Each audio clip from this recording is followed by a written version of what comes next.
You look at what Iowa's bringing in. Look at the offensive line positions there, huh? Offensive tackle, offensive guard, offensive tackle. That was an area of focus for the Hawkeyes. One of the things we talked about with Kirk Ferentz when he joined us back in December.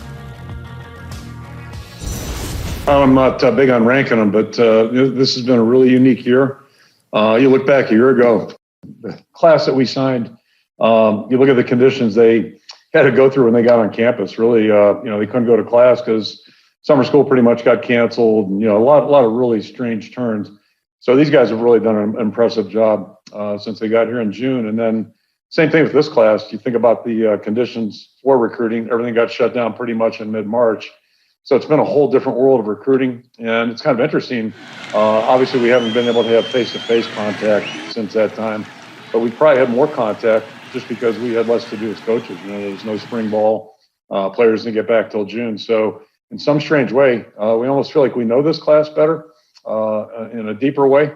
And, the entire staff's really thrilled about each and every one of the 17 guys that are signed. What stands out so much with this class has to be up at the top, the offensive linemen you are bringing on. David Cobb, Colby, Stevens. What do you see in those guys?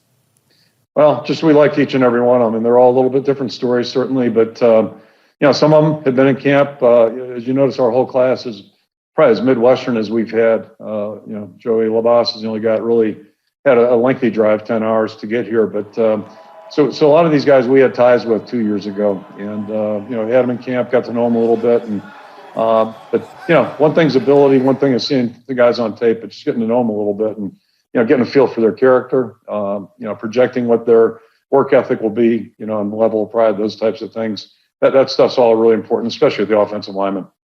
3 4-star offensive linemen, but that's not it for that position that they're bringing in talent. Michael Myslinski, a big get for them later in this process, and they already had linemen committed from their home state as well as Illinois, Missouri. They don't have to go too far to find linemen, so that they went all the way down to Jacksonville to get Myslinski tells you what they think of him. He was committed to Texas at one point. Michigan State was very involved. His dad actually works in strength and conditioning for the Jacksonville Jaguars, so he's going to get to come up to Iowa and their very famous strength and conditioning program and be very prepared for that. Probably going to be the center in this class and really completed what I thought was a extremely talented offensive line group they're bringing in.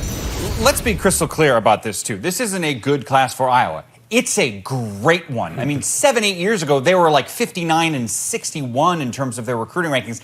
This is number 21.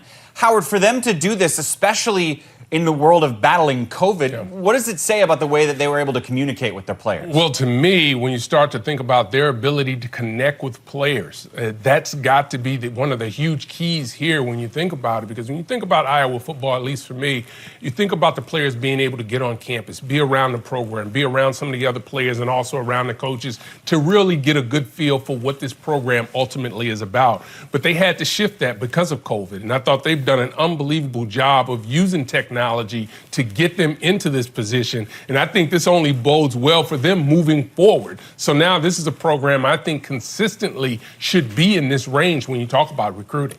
Here's a stat to put into perspective how incredible this class is for Kirk Ferentz. They had 7 4-star players in this group. That's as many as the last 9 recruiting days for Iowa combined.